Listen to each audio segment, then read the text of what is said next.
And good evening, everyone. Thank you for being here tonight. We're here at the Active Transportation Plan meeting, and it's a beautiful summer evening, and I appreciate everyone taking the time to come out on this beautiful night. So why we're here?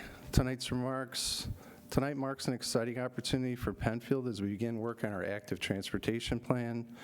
This is more than just infrastructure. It's about connecting our community through walking, biking, and other non-vehicle options to help create a stronger, healthier, more inclusive town. And what this plan will do, develop a safer, more accessible network of sidewalks, trails, and bike paths, reduce our reliance on vehicles by offering more options for getting around, help connect neighborhoods, parks, schools, and businesses, making Penfield more walkable and vibrant, support families, seniors, students, and people of all abilities. And then your voice matters. So this is a community-driven process. Your input tonight is critical, and we will share the priorities and vision of this plan. There'll be more opportunities to participate, and we invite you to stay engaged. And Carrie Ivers reminded me this will be taped tonight and put on our project spot on the website. Thank you, Carrie. Thank you again for being a big part of this conversation. I'm looking forward to working together to make Penfield a more connected, welcoming place for everyone. And I'll turn it right over to Colliers, the experts, and yeah, please take it away. Thank you. Katie's got to tell me which slides to handle, but besides that, I'm good. Okay, everybody hear me okay? Yeah. Great. Let's make sure this works. It does. So thanks, Jeff, very much. This is exciting. This is Katie Darcy. I'm Tom Robinson. We're representing Colliers Engineering and Design. We're helping the town with this active transportation plan. A few things we're going to do tonight. We're going to just do some introductions to ourselves, our team, and the project. We'll do an overview of the project, what we're trying to accomplish, and sort of what our path towards that end is going to be. We're going to start looking tonight with you at some of our initial information on existing conditions, and we very much want to hear your input on what we have to show. And we'll talk about the path forward and the next steps and just have time for a good general discussion. So even though we're at the relatively beginning of this project, we have a lot of things to ask you and a lot of things to show you. So we'll jump right into it.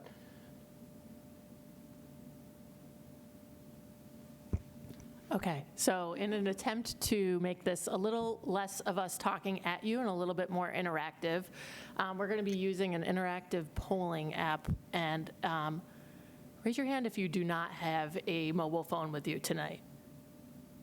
Fabulous. Okay. So actually, I'm going to grab this mic. You want to come over here? Okay, so this app, is called Mentimeter, and it's an interactive polling app. So if you can scan the QR code, or you can go to menti.com and enter this code. And throughout the presentation, we've got some questions that we want to ask you all. And the idea is, like Tom said, we're really at the beginning of this project, so we'd really like to walk away from this meeting with a sense of some of the key issues and opportunities and preferences of the community as we start to move forward in this planning process. So we're starting off, kicking off with a little test question, something relatively easy. So if anyone needs more time to log in, please raise your hand, and I'm certainly happy to help assist. But if not, Tom, can you advance one slide? We're going to start off with a kickoff question. So this is an easy one. How often do you walk or bike for any reason? First one is daily, a few times a week, occasionally, or rarely, or never. Okay. We've got some walkers and bikers in the crowd. Lots of daily, which is great. We'll let a few more people chime in here. Okay. Take your time. Great. So it looks like most people are daily walkers or bikers. For folks that are in the room, raise your hand if you're mostly walking. Okay. Lots of walkers. Raise your hand if you're mostly biking. right in the front. And Tom. Tom, yes. Great. Okay. You all nailed it. Great job at the interactive polling, and stay tuned. We'll have those kind of peppered throughout the presentation as we move forward. Okay? Still me? Yes, still you. Okay. It's so nice to see that stuff work, and it's really embarrassing when it doesn't work, so yahoo. Yeah, so I introduced Katie and myself. Katie's a community planner with a specialty in transportation planning. I'm a landscape architect who does a lot with complete streets and active transportation. I am also a Penfield resident. I've lived in this town for a little over 20 years, so I got a little skin in the game here if we can make things a little better for walking and biking in town. We'll do a quick project overview just to let you know sort of what the intention is here with this project and how we want to roll you into it. So the project goals, we're trying to create a forward-thinking and achievable plan that reflects your needs and desires for walking and biking in town. We're definitely after safety, comfort, and interconnected multimodal networks for people of all ages and mobility levels, which is an important point that we'll keep our eye on throughout the project. Hey, Tom, excuse me. Instead of taking notes, will this PowerPoint, will that be available to us?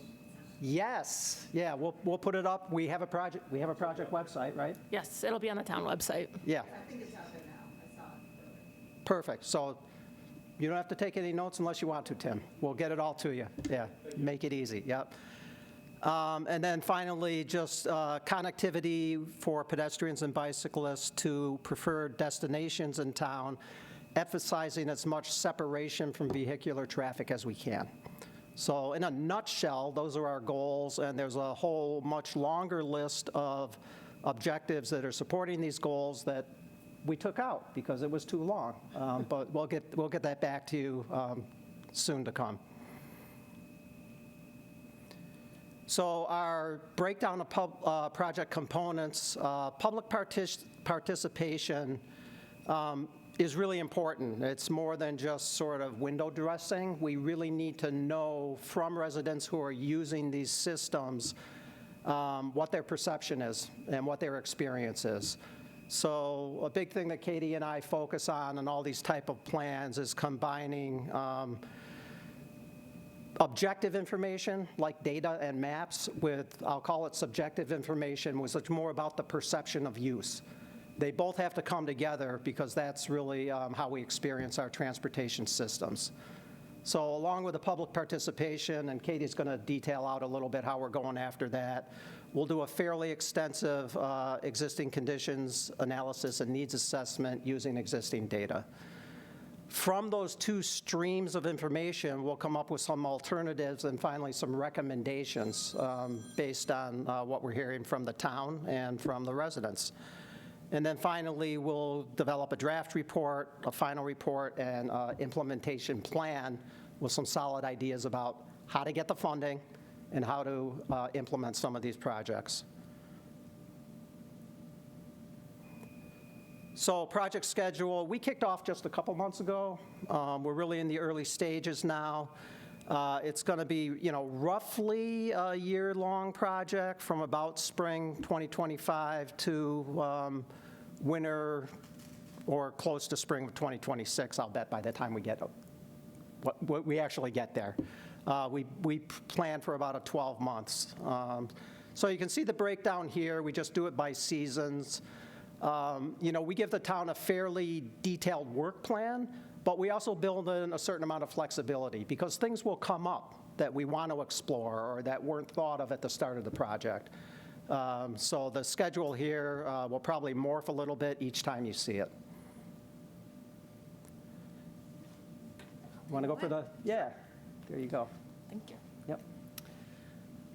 Okay, so as Tom mentioned, public participation is crucial for really any planning process, and particularly this planning process. So we've outlined how we intend to engage with the community throughout the duration of the project in a public participation plan that really spells out when we'll be reaching out to folks, how we'll be reaching out to folks, and how we will be soliciting that input in a meaningful way.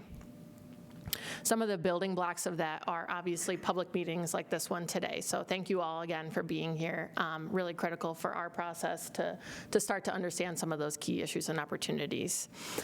Moving forward with public meetings, we will, once we have a draft set of recommendations, we will be inviting folks to join us again at a public open house, likely in the winter of this year or early next, to start to share some of those preliminary ideas based on what we heard from folks in terms of needs and opportunities, and get some feedback before there is a draft and final report, of which, once that report is complete, the town board will hold a public hearing to review that document as well.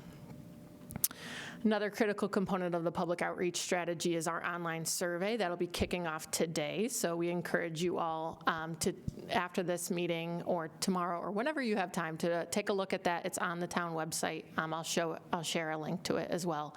And that will be open through September, and we really utilize those tools pretty significantly in these types of planning processes. So please share with your friends, share with your neighbors, spread the word, so that we can get as much input through that public survey as possible. The other kind of building block of this outreach strategy are stakeholder interviews, and you'll see listed here some of the groups that we anticipate meeting with later this summer and early in the fall. Local agencies, New York State DOT, Monroe County DOT, obviously are critical players in this type of planning process. Advocacy groups such as Reconnect Rochester, GROC, some of your local town committees. We'll be identifying some of those folks for a focus group interview and getting some of their thoughts from each of their unique perspectives. Schools and safe routes to schools are always a critical component of active transportation plans, so we'll be reaching out to the school districts to start to identify how we can better accommodate safe travel to school for children without relying on a school bus or mom and dad. And then youth and senior populations are also really critical populations for us to touch base with, mostly because these are the populations with the highest percentage of folks that aren't driving. So they really, in a lot of situations, rely on active transportation networks to be able to move about and go about their daily lives. So we'll be having focus group conversations with both youth and senior populations in the coming months as well. We started our public engagement with a pop-up event. We call it a pop-up event. Really, it's an informal opportunity to meet with folks at an existing event, try to talk to folks that maybe wouldn't show up to a traditional public meeting such as this, and start to get some preliminary thoughts. So we're at the Independence Day celebration. It was a beautiful night, and we had the boards that you see on the side of the room here up for folks to look at, and had conversations with people about what their issues and opportunities are that they'd like to see addressed. So areas of improvement, I'll just go through these briefly. 5 Mile Line Road, particularly towards Fairport and the Canal Trail. Panorama Trail, Blossom Road, leading into Ellison Park was seen as an issue area as well as Empire Boulevard, probably unsurprising to no one in this room, or surprising to no one in this room. Mostly what we heard from folks is folks really like to walk or bike in park settings and off-road trails, which is pretty typical for a lot of communities we work with.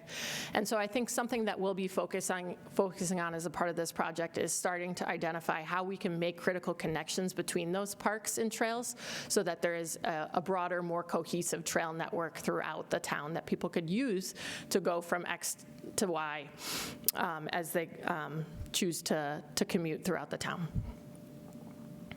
Okay, I have another polling poll question, but any questions on public outreach and kind of our strategy for engaging with folks moving forward? Yeah. How are you identifying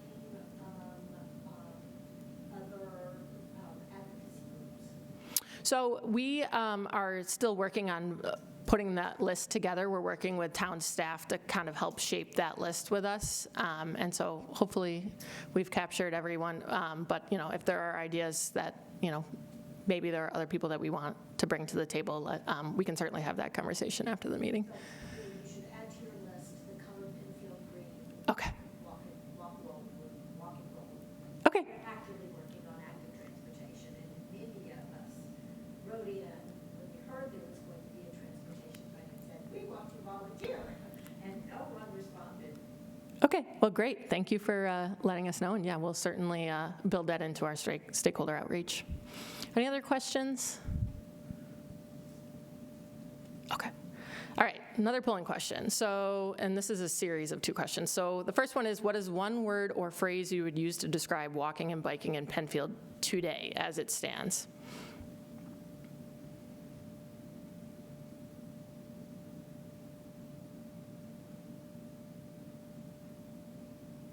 Okay. Risky, terrifying. It's making okay look pretty good. Precarious, safety is a concern, limited, uncommon-ish, fun, dangerous interactions with cars.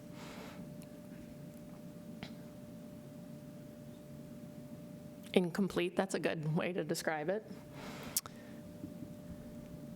Death, disconnected, traffic. Okay. So it sounds like there's some improvements that could be made, which is why we're here, right? I'll give it one more second to collect a little bit more data, and then we'll move on to the next question. Impractical. Okay. Now, what's one word or phrase you would use to describe your vision for walking and biking in Penfield in the future? Hopefully not precarious. Easy, interconnected, safe.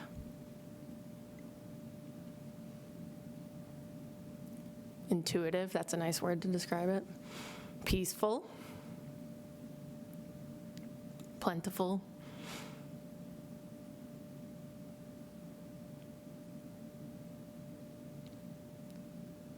Healthy, fun, relaxing. These are much nicer words.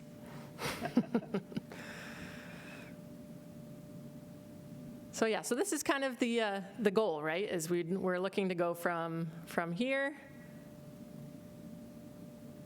to here. So, if we've done our job correctly, hopefully we will help push the needle forward, and we'll set the town up with a good set of recommendations to help pave the way forward for an interconnected, safe, friendly, fun, practical, and peaceful walking and biking environment. Okay, so I mentioned the survey. That's launching today. There's 31 total questions. We did a test run of it. I may be biased because I've looked at the survey a lot, but it took me well under, probably less than 5 minutes to complete. So to play it safe, I said it'll take you about less than 10 minutes to complete. It's pretty intuitive, mostly multiple choice questions. And that's available online at this QR code, as well as the link, which again is available on the town website. We also have hard copies that will be available at Town Hall and the Community Center for folks who maybe aren't interested in doing the online version, and those can be dropped off at the town clerk's office or recreation department. So like I said, please share the word. The more survey responses we get, the better. And yeah, we're looking forward to the responses. Yes? Just want to share that at the library, the publicly available computers will also Yes. have a link on the home screen so folks can easily access the survey. Thanks, Carrie. Yeah, so for folks who might be listening at home, there's a link available on the town's library computers that will just pop the survey right up. So that's another avenue through which you could take the survey. So that will be a really important instrument for us to help start to hone in on key recommendations for this plan. So that is live as of today. Okay, now we're going to jump into existing conditions. So we're in the preliminary phases of our existing conditions assessment. Part of the public input that we received tonight and through the survey will be baked into that existing conditions assessment as well. Kind of getting at what Tom was saying with some more of the qualitative data that we're looking at versus the quantitative or more subjective data that we'll hear from folks in the community. So tonight we'll be focused on mostly that hard data, the stuff that we can map, the stuff that we can look at from a technical perspective. And really, it's the amalgamation of all of these different pieces of data that will help identify where there are key opportunities and gaps in the existing biking and walking network in Penfield. So, oh, and Tom, I'm going to pass it over to you. Oh, yeah? Okay.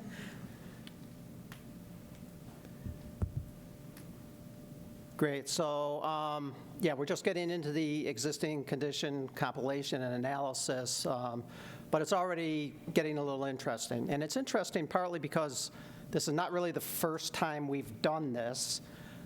Penfield completed a bicycle facilities master plan in 2009.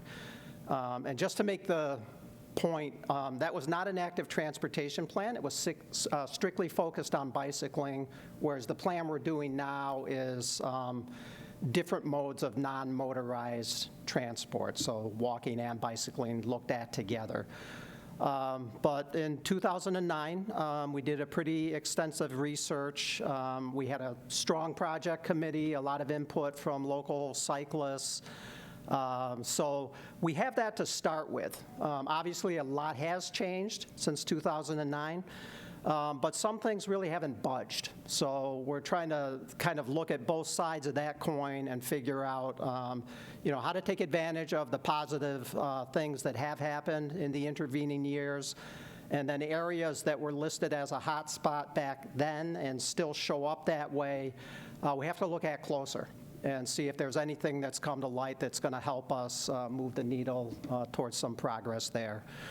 I'll say the big thing that has changed since then is the availability of different kinds of digital data and mapping for us. We have a lot more information to start with this time that's public access and just right there to grab. So, we feel like this plan is in a really good spot to move forward fairly quickly. Hey, Tom, can I mention something? Sure. I mean, we both know this, but again, times have changed, people have changed. But when we did this, we intentionally excluded off-road cycling. That was a big thing because actually back then, there was a strong undercurrent, especially the Trails Committee, that they didn't want multi-use, that was a bad word. And I don't know how much that exists today. We tried to work closely with those folks. I went to a bunch of the meetings. But honestly, back then, and I'm hopeful not now, that there's a willingness to have, facilities that everyone can enjoy, not just hikers and walkers. Again, as a cyclist, I want to be off the road and I want it to be safe. But again, we have to kind of work around that issue in a big way. So again, hopefully the spirit of open dialogue will bring some of that stuff out. And again, we can talk about it frankly, what are the issues, and go forward. Yeah, that's great. That is a good point. So in 2009, we did not include off-road cycling in our bicycle master plan. Quite a few things have shifted a little bit in Monroe County since then. The Monroe County sanctions off-road cycling in 2 of their county parks. And that discussion is ongoing, so I hope it does become part of our discussion as well. So at the other end of the time spectrum, just recently, Monroe County completed a county-wide active transportation plan. So Katie and I were part of that. We were the local sub-consultant to a company called Tool Design. We worked with their New York City office primarily, but they're well-known nationwide for innovative active transportation planning. And they provided a lot of data, a lot of data throughout the county, and we can grab what's in Penfield and use that to help us along the way as well. So again, it just kind of kickstarts the Penfield Active Transportation Plan. And we're going to make best use of what was produced recently by Monroe County as well. So these are just some of the maps. Tool Design actually has some proprietary analysis and sort of protocols for identifying things like bicycle-friendly roads and pedestrian hot zones. We've already started to extract out some of the things from within the town of Penfield, and we'll make those part of our analysis as well. Tom, I can just tell you by looking at this heat map here, that it's missing something. East Penfield is like the crown jewel of as a destination for many people who want to on-road cycle. I've done it literally thousands of times. I did it today. So often I see people out there because, again, there's less traffic, there are some shoulders in some of the roads, et cetera. It's a destination for a lot of cyclists that want to go out and do it. I'm going to interrupt for just a moment. PCTV is yelling at us, so if anybody in the audience needs to speak or wants to speak, I'm going to pass the mic. Sorry. Yeah. Okay. So just Go to ahead. kind of recap, I would just, when I look at something like this, it's great. But yes, there's a good reason why we're here tonight, because again, my input on this would be East Penfield, unbeknownst to people that aren't cyclists, is a really significant destination. Okay, no, that's a good point. Yeah, and I Yep. think, is this on? Can you hear me okay? Okay. Yes. If you, in a couple slides, I think there'll be some data that kind of lends to that. Yeah. Yeah, so what we're doing is combining different data sets from different sources, and you'll see slightly different things in different places depending how they put it together. Yeah. But for us, really, any data is good data. We just have to be careful how we look at it and evaluate it. Yeah. So just some of the things we're looking at off the top are the roadway jurisdictions. This is a big thing in any town, especially in Penfield, where a lot of the major roads tend to be either state or county DOT jurisdiction. So that just sort of guides how we can move forward. We are still free to make recommendations based on our own analysis and public input. But you got to go into it knowing that it's essentially someone's property, that you have to negotiate with them to make any changes moving forward. Traffic volumes, of course, are important. We get those updated frequently, so we have the latest data. We look at volume of automobiles, but also heavy vehicle traffic as well, because that's a determining factor for comfort and safety for cyclists. I can take the next couple if you want. I can take the next couple if you want. Oh, okay. It's all yours. Okay. So something else we looked at were existing sidewalks and trails. And you'll see in the kind of dark pink here is where the existing sidewalk network in the town is primarily concentrated on the west side of the community. And that likely has a lot to do with the town sidewalk policy, which we can talk a little bit more about later. But you'll also see here, it's something that I kind of mentioned earlier, lots of trail systems throughout the town. The town is very lucky to have such great trail systems really throughout the town. And so again, something that we'll focus on as we move forward is how do we start to connect these pieces so it creates that more seamless pedestrian and cyclist experience, and maybe utilizing on-road segments or on-road facilities to help accommodate those, or additional off-road trails where possible. Already also starting to look at community destinations. So this is really a hodgepodge of different things, but it starts to identify where we want to draw bicycle facilities and pedestrian facilities to certain areas in the community. So we've highlighted some key commercial corridors that may benefit from some better walking and biking infrastructure. Schools are obviously critical, and we've also mapped on this map the school districts, because something that we heard early on is that, while safe routes to schools are critical, there are 3 school districts within the community that we have to be considering when we're creating those safe routes to schools, because kids are going to Webster, kids are going to Wayne, kids are going to obviously Penfield, and a little bit of Pittsford actually. So it will be something that we will address as part of those stakeholder conversations and be cognizant of as we're drafting recommendations. The next map you'll see here are crash hotspots. This data comes from New York State. We looked at 5 years' worth of crash data, and the hotspots, kind of the heat map that you'll see behind the dots, those are all vehicle crashes. So whether or not they included a pedestrian or cyclist, those were mapped. And we do that somewhat purposefully. One, because it gives us more data. There are, thankfully, much fewer pedestrian and bicyclist incidents, crashes involving bicycles or pedestrians, I should say, compared to vehicle crashes as a whole.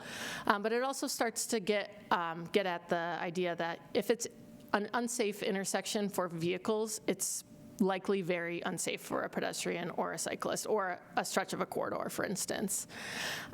So that's kind of why we include all of those crashes on the heat map, but then you'll also see, and these kind of map pretty well to where those hotspots are, where there are crashes with bicyclists, and those are in the kind of teal blue dots. There are about 18 of those in a 5-year period. And then the red dots are crashes that involved a pedestrian. And you'll see those are also clustered. There were about 37 pedestrian-related incidents in that 5-year time span. So this really is an important map for us. It starts to identify some hard and fast data that we can point to indicate where intersections feel unsafe, are uncomfortable, and may pose a hazard to a pedestrian or a cyclist. Okay.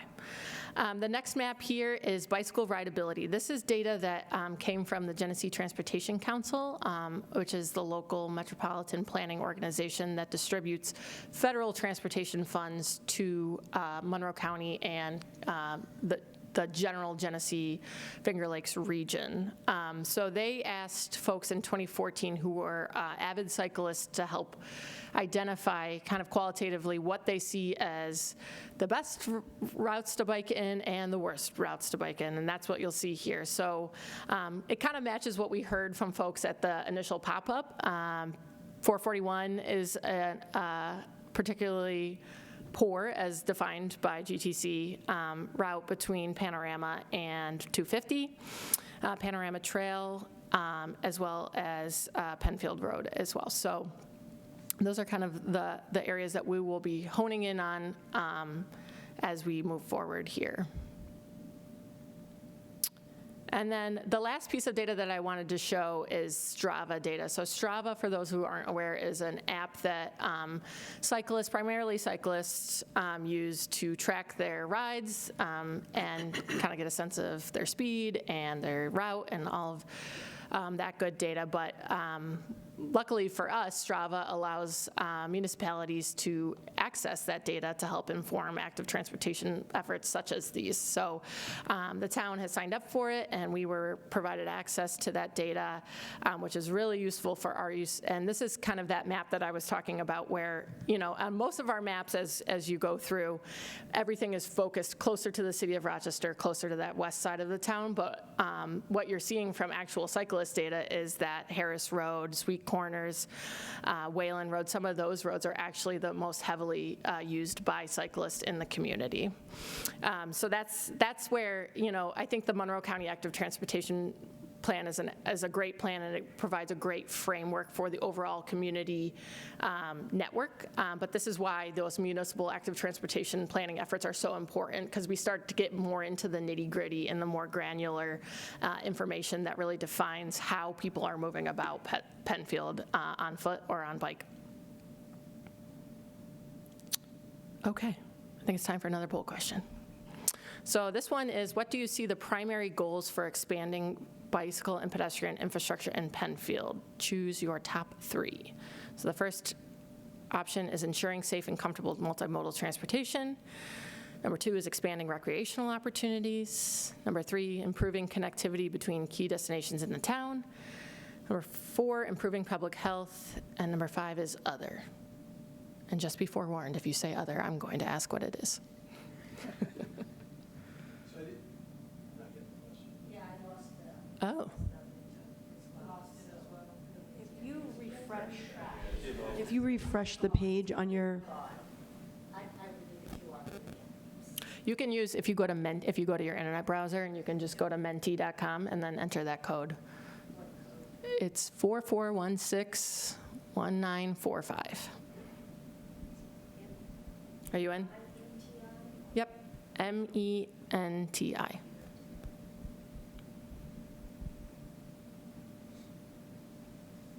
Okay, so preliminary results were neck and neck for ensuring safe and comfortable multimodal transportation and improving connectivity between key destinations. Coming in second, expanding recreational opportunities.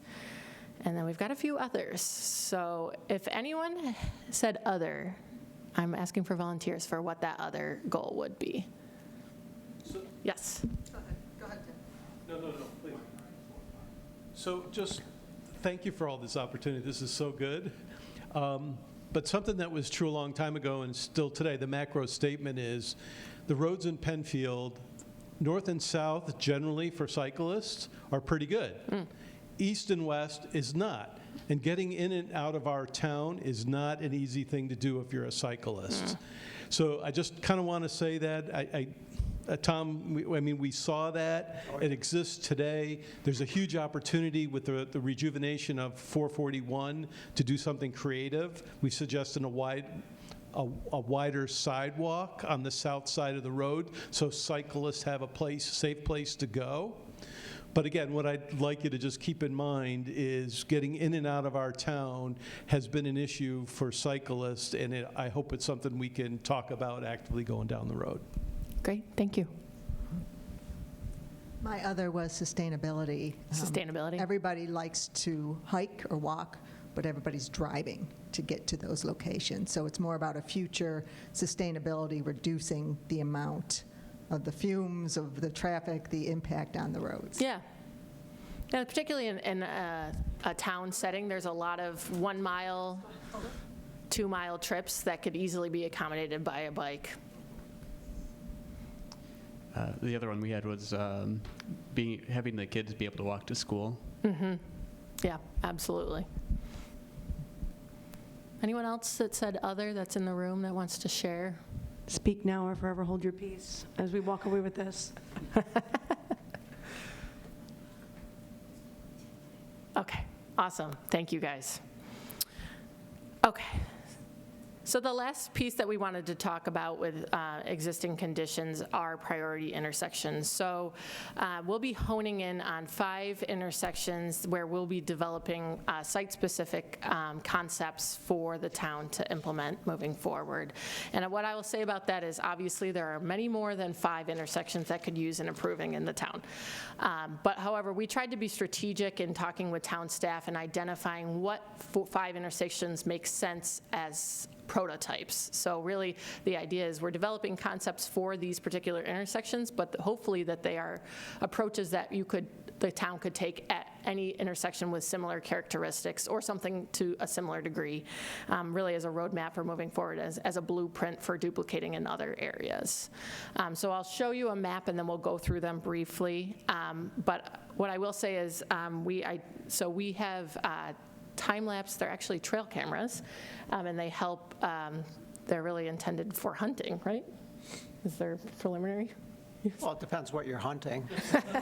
We're hunting pedestrian and cyclist trips. So we're going to put those up at these intersections and start to collect data about how these intersections are actually being utilized, not only by cars, but also obviously by bikes and pedestrians, to start to understand really that granular data of how people are moving about those intersections and maybe some creative solutions to address some of the issues that we see. So that will be happening in the coming months as well. So if you see a camera out there, the town will let you know when they're up, but don't be alarmed. So the priority intersections are shown on the map here, and I'll go through each of them one by one. So the first up, probably not surprising, as someone who travels this intersection many times, Empire Boulevard, Bay Road, and Creek Street. So lots of vehicle traffic here. It's a tricky geometry. It's a very narrow intersection. It's not a 90-degree intersection as we like to see, but we will be looking at this in further detail to see how people are moving about this intersection and maybe some potential strategies to help mitigate any feelings of discomfort or feeling unsafe. That one's interesting, too, because it's a mix of jurisdictions, and that always makes things a little more challenging. Next, we have a local road and a county road intersection, so Panorama Trail and Penfield Road. Penfield Road sees over 30,000 vehicles a day. Panorama also sees a significant amount of traffic, from 11 to 17,000 vehicles a day. And like Tom said, we kind of tried to mix up the jurisdictions of each of the roads at the intersections we're looking at to identify how we can engage with those DOTs moving forward and trying to push the needle forward and making these safer places to interact with. The next one is Atlantic, Scrivener, and Wayland. We did this really because of the proximity to the school, and it also has 3 jurisdictions at this intersection, so really provides for an interesting context. And again, this is hopefully one of those prototypical intersections that we can kind of copy and paste in other appropriate areas in the community. Embury and Qualtra Road, and you may be thinking, why is this? Well, one of the reasons we focused on this was because it is local and a local intersection. So the town has full jurisdiction over this intersection, and it's a neighborhood connectivity piece that we think would be important to address to help facilitate those trips from someone's single-family home to the park, to a community destination, things of that nature. And as Katie mentioned, we picked this set of intersections to think what's going to be most helpful to Penfield in terms of developing best practices. So this isn't a terribly exciting intersection to look at, but there's a lot of them like this in Penfield that if we can figure out some improvements, we might be able to spread those out fairly wide. And then the last one is Sweets Corner Road and Salt Road. Looking at more of those rural areas where there are a lot of off-road cyclists, on-road cyclists, utilizing these corridors. Lower vehicle counts for sure, but a different context, again, to create that prototype that we could apply in other places.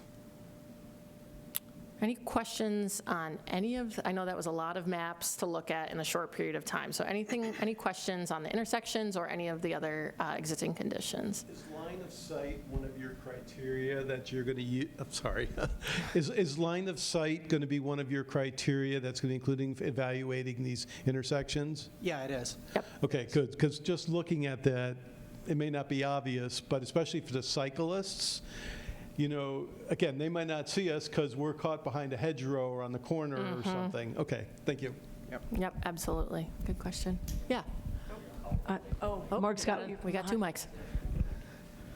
So you talked a lot about the roads specifically, but you did have a map up there of like destinations people go to. Let me go back. And, you know, like Wegmans Plaza, like Walmart up on Empire, et cetera. And is there any effort to try to get those places to be more friendly to pedestrians and bikes? Because I run through the Wegmans Plaza and up 250 and around there all the time. And there's a lot of cars coming in and out of driveways and stuff. And I frequently almost get hit. You know, like it'll be like 2 to 3 times every time I go through there, you know, that where somebody can't see or just doesn't look and tries to come through. And there's no good ways to get, there are very few good ways to get in and out of those plazas on foot or on bike. Is there a goal to try to improve that? Yeah, that's a great question because, you know, we primarily, when we think about active transportation, we're thinking about our public right-of-ways and our streets. But really, a lot of the piece of the puzzle are those pieces off the street. Once you get off the road, how do you safely access Wegmans without being worried about getting hit in a parking lot? Yeah, like the entrances they don't have like sidewalks to go into There's them. no pedestrian connectivity. Once you get there, it's a sea of asphalt, and you're really on your own to navigate that spot, which, to your point, can be sometimes the most dangerous component of it. And the other piece of this is everyone is a pedestrian once they park their car in the giant Wegmans parking lot and walk to the store. So it really is beyond just, you know, it's a focus on those folks that are walking and biking, but it's really a broader issue that we like to tackle. So a part of this is actually looking at the town's zoning code and starting to identify how we can build in those better connections through the site development process so that when things like that are developed,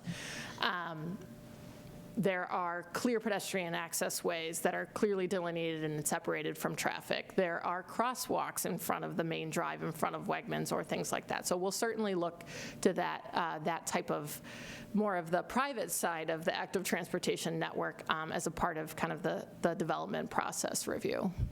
Oh, yeah, one more. In terms of like actually going to a place as a destination, like a place to put your bike where it's not going to get stolen. Yep, and those are they may seem like minor things, but really, to your point, that's kind of what brings the whole network together and makes it feel safe from end to end. Yeah, I frequently have to lash it to a tree or something like that because there's just nothing there. Yeah.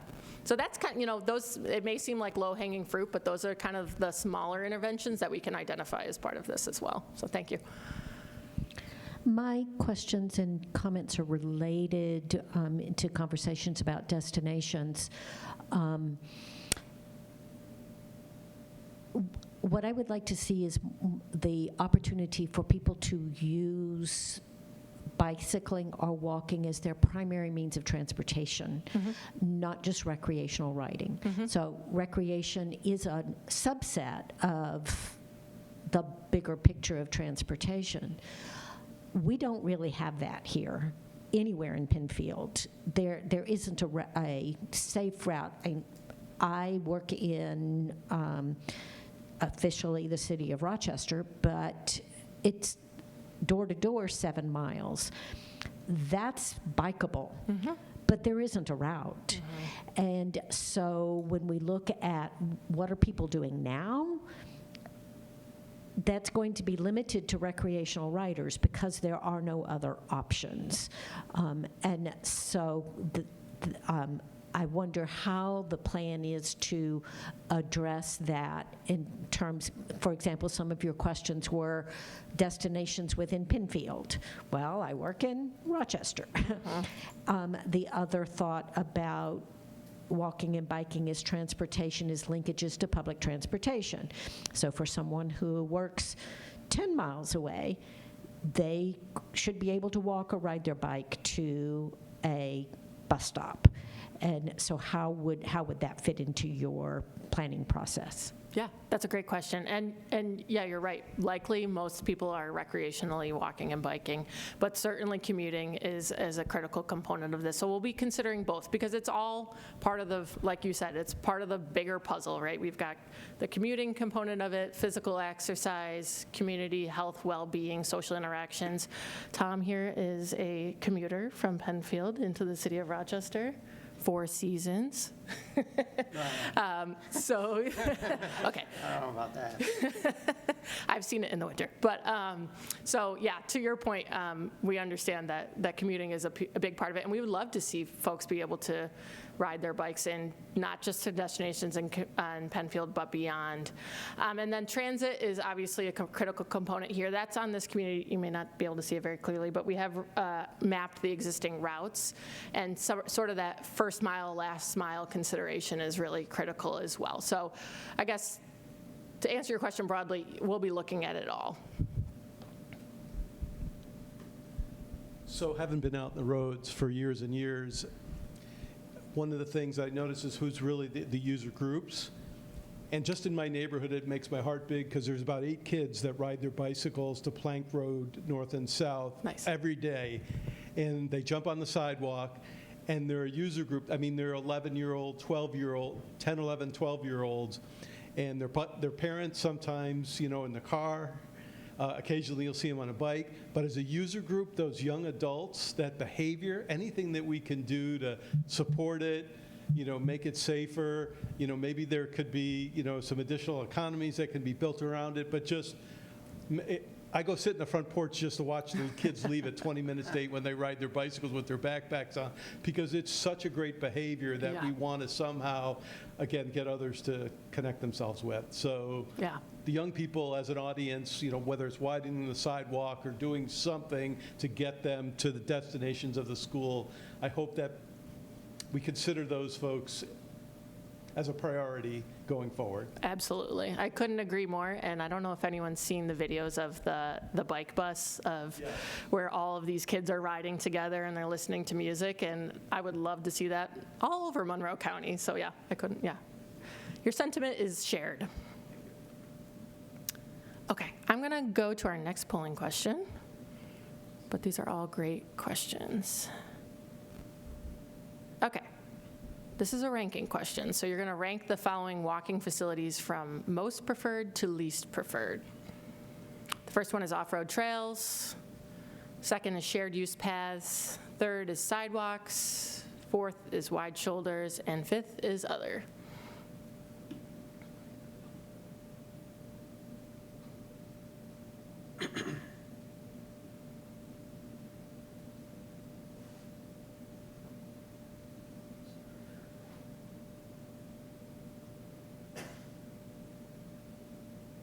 Sidewalks are a clear winner here, followed by off-road trails and shared use paths.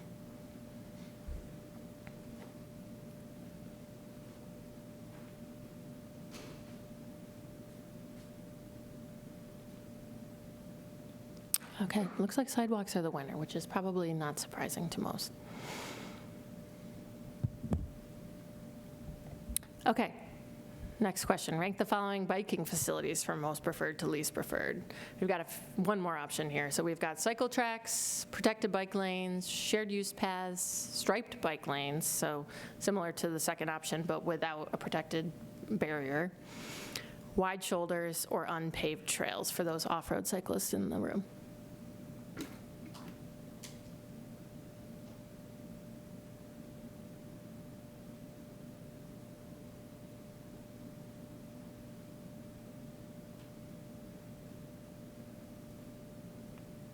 Protected bike lanes coming in the lead, followed by striped bike lanes.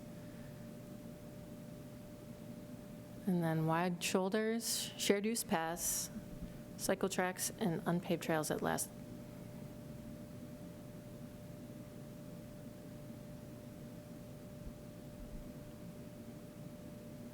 All right, that is interesting. Okay. And I think this is my last polling question for the night, but this one is kind of fun. So rank the following enhancements from 1 to 10 in regard to their level of importance in Penfield. So dedicated bicycle facilities, increased street trees and landscaping, new trail systems, new sidewalks, safe crossing facilities, or traffic calming. And you're going to rank those from 0, which is not important at all, to 10, which is very important.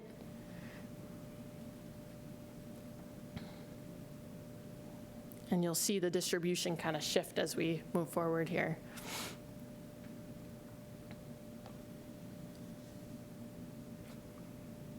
So right now it looks like safe crossing facilities is the #1 most important, ranked at a 9.6, which is really interesting. Kind of getting at that conversation of making those essential linkages between existing networks. Coming in second, traffic calming. That certainly will be a part of this plan. New sidewalks, followed by dedicated bicycle facilities, new trail systems, and last but not least, increased street trees and landscaping. I'm going to give everyone, I know there's a lot of ranks here, so I'm going to give everyone a couple extra seconds to submit.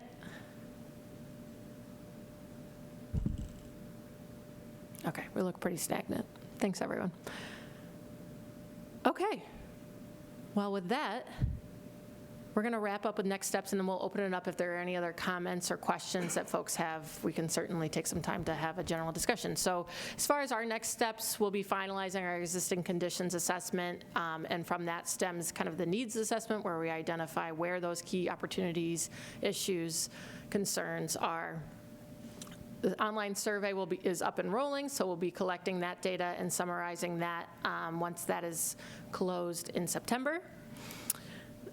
Our project advisory committee is the town standing transportation committee. We'll be meeting with them again in September once they are back from their summer recess.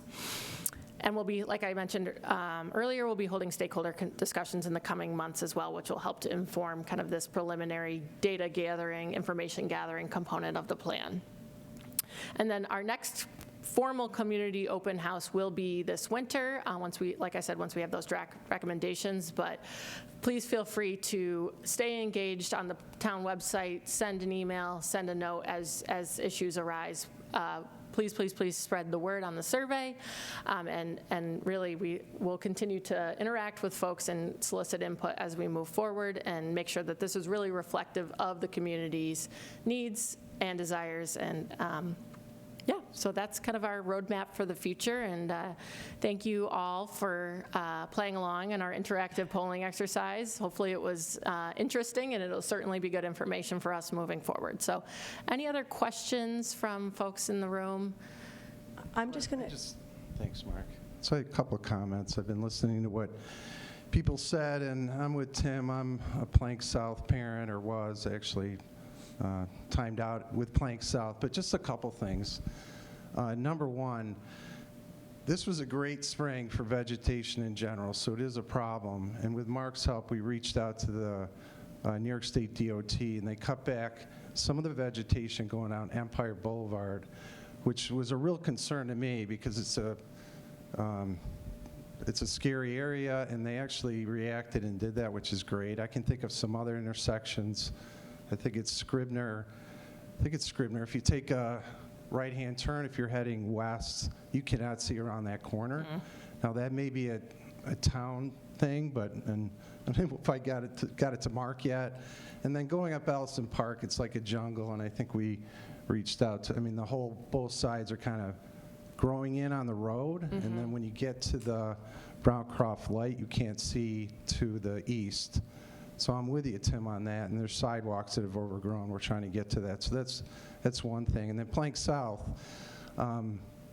we were meeting, it's a little slower in the summer, but generally meet monthly with both superintendents, either Tasha Potter or Brian Neenan. And one thing we talked to Tasha about, and Brian, which is a problem, is parents are driving their kids to school when they can be on the bus. So Plank South is a big problem, because you get people jammed on both sides, and then you get someone that gets a little upset because they got to get to work, and then in the meantime, some kids are trying to bike. That's a scary situation. Now, Yep. we're talking to the school, and I think they're trying to figure out how they can loop the traffic in, and they have some improvements coming. So I just want to add that to your plate. And then the last thing that I've noticed that's a bigger concern, I love kids biking, but the kids I see are riding electric bikes going, looks like 20 miles an hour, and that's scary. And you add a few golf carts in the community. So I don't know if that's on your plate, but it's on something the town, it's on our plate, but I just want to say it out loud, because Yeah. it should probably be part of the conversation. Absolutely. So- Absolutely. Yeah, e-bikes are something that, are continuing to grow in popularity for good reason. I can say that I was on a bike on vacation once and got passed by someone on an e-bike several times, and it's a little bit frustrating to watch someone zoom by. So I can understand the appeal. But that certainly kind of other modes of evolving multimodal transportation will be baked into this as well as, and I don't know how much the town has experienced this, but things like using ATVs or dirt bikes in public right-of-ways. That's something certainly in the city of Rochester we've seen an issue with, and we can look at ways to tackle that as well. So last thing, and I'm saying the obvious, but with the e-bikes, you don't hear them. So if you're walking, and there's that. Just saying. Yep. And I'm not opposed to it, but I see them more and more, and something bad is going to happen at some point, and we're trying to get it sooner. Sure, And yeah. And how they all play together, right? How everyone has a safe place to use whatever mode of transportation that they choose. Thank you. Thanks. I was just going to chime in with a couple of housekeeping items. So under the town's webpage, where we have projects of community interest, active transportation plan is the first one on the list. So if this is a topic you're interested in, certainly there's a way you can follow that particular page so that as new information gets shared or posted to that page, you'll get an alert. So please sign up for that if you're interested. If anybody wants to share direct feedback, we're going to direct folks to do that to the planning@penfield.org email address. That's the best way. That's a group email that will come to everyone in the planning and engineering department, and we can be sure to relay that information to our consultant so that any new information or ideas, and I think while this whole planning project is underway, that's the time where public input and comments are expected and requested. So don't feel like you have to wait till a meeting or you have to wait for a specific activity to provide thoughts, that we accept them at any time and at any hour, although we aren't going to answer you back if it's on the weekends or on the evenings. So, but we do appreciate everybody's input and interest in this topic, and we're looking forward to this. As a geeky planner, I'm very much looking forward to this project. Carrie, Thanks, Carrie. also wanted to share the boards you're standing next to. We're going to put those in the town hall rotunda. So as people come and start paying their taxes and are in and out of the town hall, hopefully they see the boards, and we can have another means of reaching people that may not see this meeting tonight or aware of it. But we've been trying to put some stuff in the town hall just as people kind of walk through, see it, and then have another opportunity to grab their attention and get their input. And on that note, you and I are going to piggyback.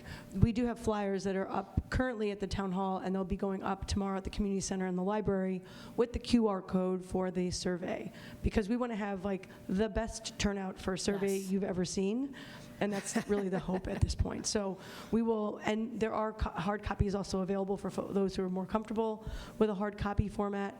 And just, you can make sure you drop it off at the clerk's office or the recreation department so that it gets input into the system. So thank you, everybody. All right, thanks, Carrie. Any other lingering questions? Yes. So sorry.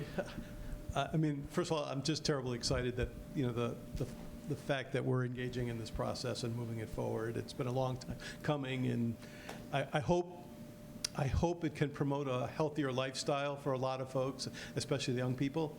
I wanted to correct something I said earlier. I said 441. I really meant 286, Browncroft Atlantic, the rejuvenation of that road. I said 441, but that's a huge opportunity, and I know the folks in the town are already engaged, and we've spoke up. If it didn't happen, I'd be really disappointed.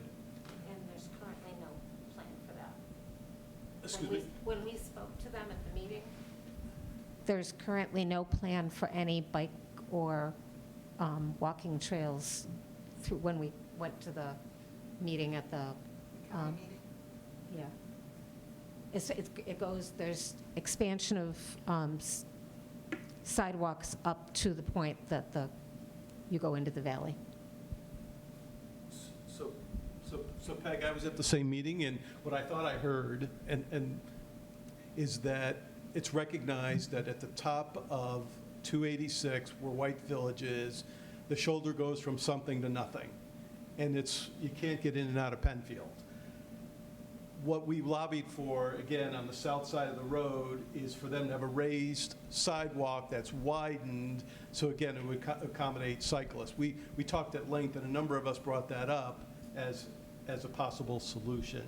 But again, that's something that's happening soon. It's in flight at the same time as this, and I just hope we can find a way to lobby, influence what those folks, the New York State DOT, as they're doing this once in an almost lifetime rejuvenation of a major road that leads in and out of town.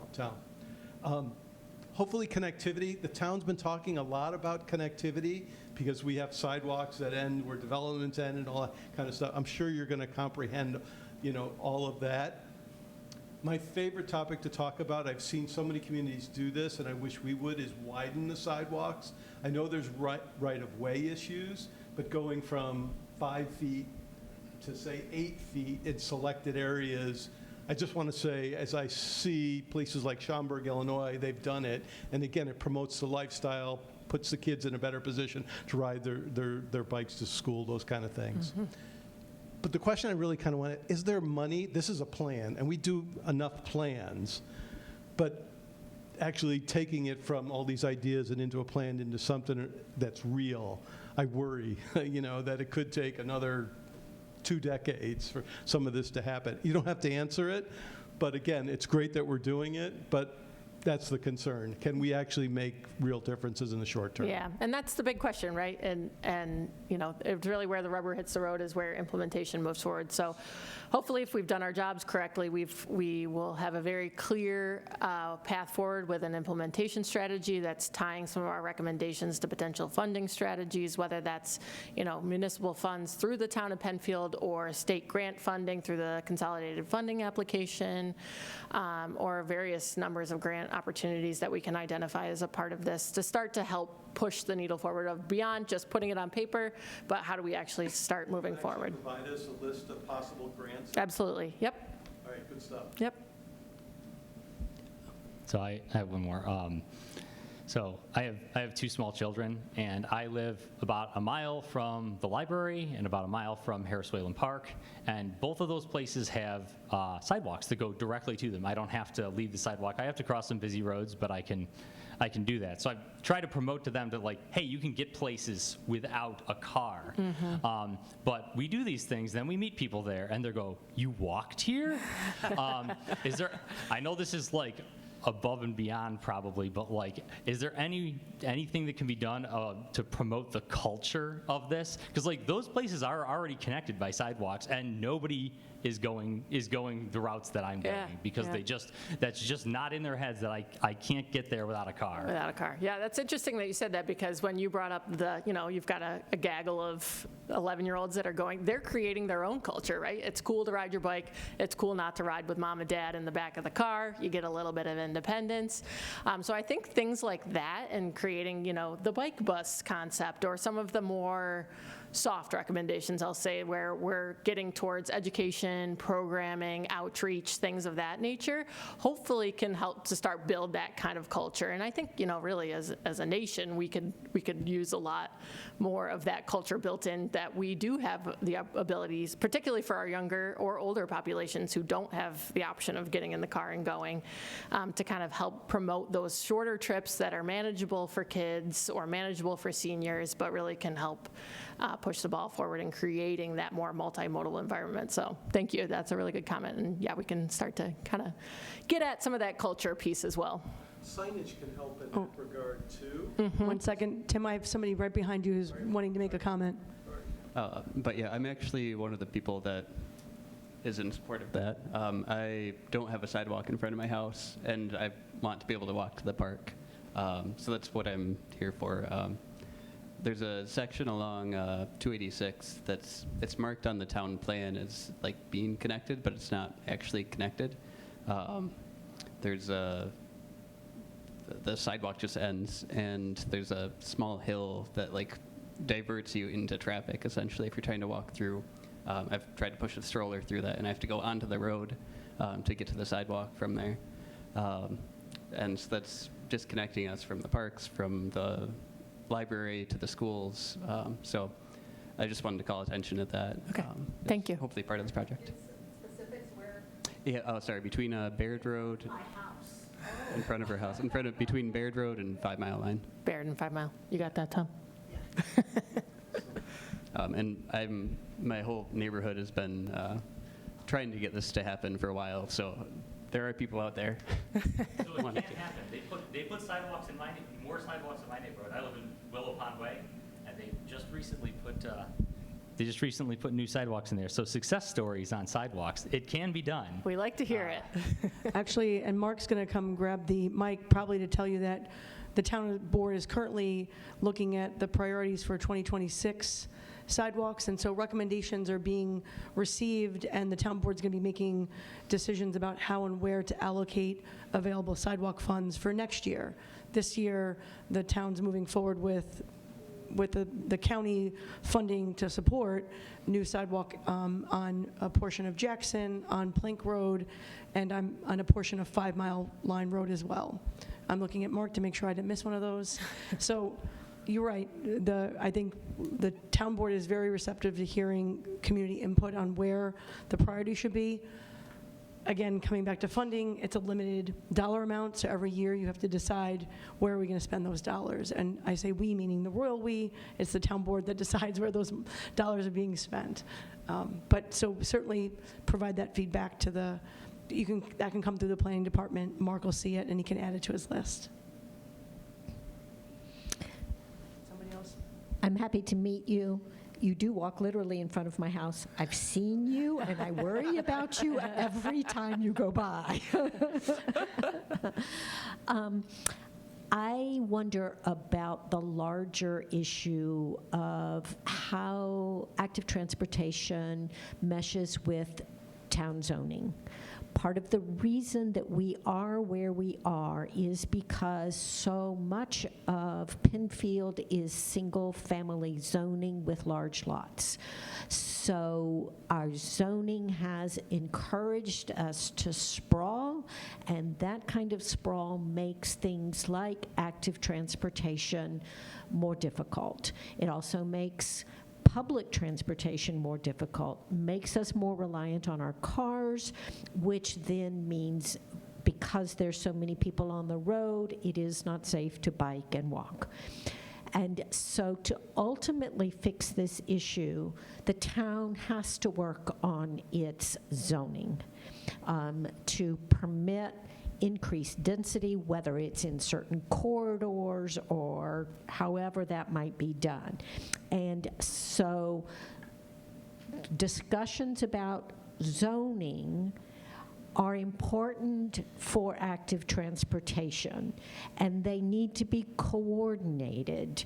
And so my question is for the town, not our consultants, what work is going to be done on zoning? How do we coordinate these two things so that our zoning and how we build in the future supports the use of active transportation modes? I'm going to chime in with that answer if that's okay. I'm looking at Mark. And so the town, first of all, through the active transportation planning, they are going to identify land use and zoning recommendations that the town board could examine or utilize in order to improve active transportation opportunities, both in the private development side of things, meaning site plan reviews, but also from a development pattern standpoint. We are going to be looking into that. And the town has, over the last few years, has established a pretty strong record for identifying code updates and things that need to happen to improve the zoning. And so we will certainly take those recommendations. And that could be similar to once our comprehensive plan was adopted, it identified some zoning map amendments, and those were made within a year of the comprehensive plan being adopted. So I would imagine that once this plan concludes, the town board will likely take a look at the zoning recommendations and figure out how to codify or modify the zoning to implement some of the improvements. And that'll be something that we are paying close attention to. No, I'm a question or two behind, but I just wanted to mention that one of the issues is getting easements for sidewalks. So, and Mark's mentioned this before, the best way to get sidewalks in your community is to help get the easements. So we've had that struggle where we get everyone's approval and then two houses say no. And so that's often, correct me if I'm wrong, when we have that, that gap. stoppage from one. And then the other quick comment, I mean, things can happen. I would say to someone's question, Penfield Green is the perfect advocacy group to make these changes to be more walkable and bikeable. And I just remember, my memory's not good. I don't know if anybody's aware, but the Community Design Center had a wonderful presentation. It was at the Eastman. This had to be 8 years ago. And this is the perfect picture, but I think it was regarding the Netherlands. They went from cars to bikes, and they kind of made a joke about Rochester because and this is more geared to the city, we don't bike in the winter, where in the Netherlands, they bike in the rain and everything, and they have a whole design on, they don't allow cars around the school, and I'm probably going to get the location wrong, but I think very cool. But I'm sure it started with one person, one group, and Penfield Green could be the advocacy group to make it happen. It's not going to happen tomorrow, but it's got to start somewhere. So just quick comment. Yeah. Back to Mark, so we have